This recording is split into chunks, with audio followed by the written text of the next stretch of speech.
بات کر رہے تھے نا، تو جب دادا ابو زندہ تھے مجھے اچھی طرح یاد ہے، میں دادا ابو سے پوچھتا تھا کہ دادا ابو ابا کوئی ایسا کام آپ کا جو ہے نا جو بڑا سکون والا ہو.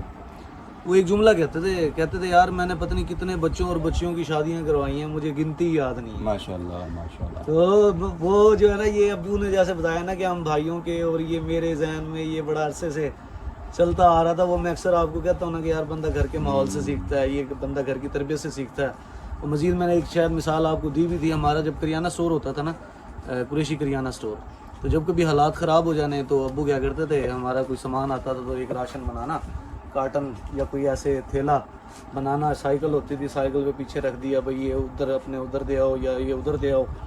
میں تب سوچتا تھا، میں کہتا تھا یار حالات ماڑے چل رہے ہیں اور ابو بانٹنے پہ لگے ہوئے ہیں. تو یہ وہ پھر بعد میں جیسے ہی وہ ہم دے کے آتے تھے نا، اس کے کچھ دن بعد ہی حالات سیٹ ہو جاتے تھے، کاروبار اٹھاتا تھا، قرضے کم ہونا شروع ہو جاتے تھے، دکان میں جو رش ہے وہ زیادہ ہو جاتا تھا.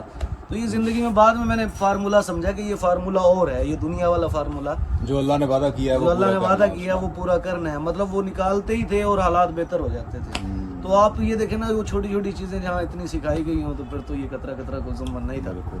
بس میں نے یہی ایک ایڈیشن کیا. زبردست. سنا ہے آپ نے، اللہ پاک ہم سب کی زندگیوں میں پازیٹیو چینج لائے اور لوگوں کے لیے کچھ کرنے کی توفیق عطا فرمائے. یہ سب سے بڑا اثاثہ ہوتا ہے ایک انسان کا کہ وہ لوگوں کی خدمت کر جائے.